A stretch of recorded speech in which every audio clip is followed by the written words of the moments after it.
Gender, a topic that is deeply embedded into our culture today. I mean, it's simple, right? You're either born a male or a female. Not always.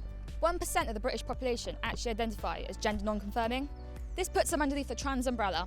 The trans umbrella is a term that refers to people who don't identify with the gender norms. When we interview people on the street, we ask them, how did they know what their gender was? Most people reply with what was between their legs.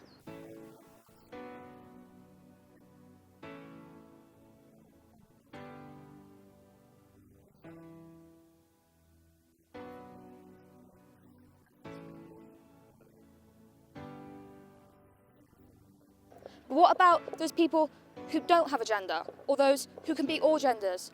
And what about the people who have a mental state of one gender but have the body of another? I identify as a trans-masc male, I guess. Sometimes I feel more genderless or very confused, and I express myself in a very kind of masculine type way. I identify as female. People either respond neutrally, like you would to any normal person.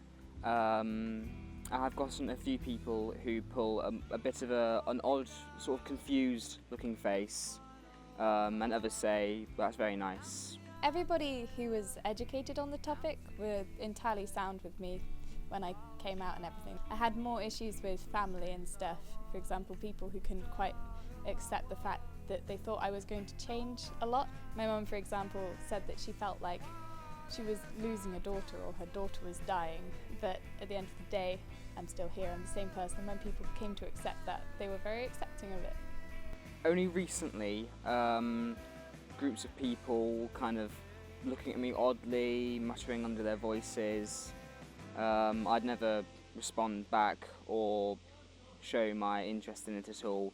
I guess the biggest instance I've had of kind of any transphobia from society would have to be when I was at the gender clinic. A lot of us were fainting and stuff because there are lots of pictures of surgery.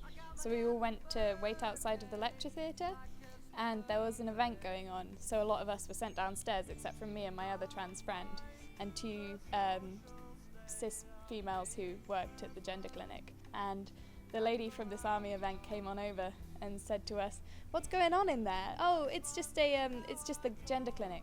We're just here to discuss what's going on with the gender clinic. We're all planning surgery and stuff." She looked directly at me and my trans friend and said, "Well, thank goodness everybody's been sent downstairs because we don't want people like that walking around."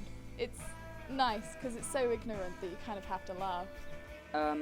I'd say just try and be who you feel like you are.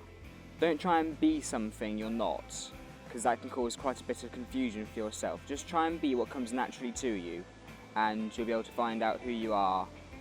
I guess the thing that's important with gender identity is the idea that society's always going to tell you to be one thing that you're not. And as soon as you try and be anything else, it's going to try and tell you how to be that thing. But it's just the idea of being as you can be, and as comfortable within your identity as you can be. If we all take a little more time to be kinder and more understanding towards each other, we can reduce the death rate that faces gender non-binary people. On average, one person is killed every 29 hours across the globe. This needs to change.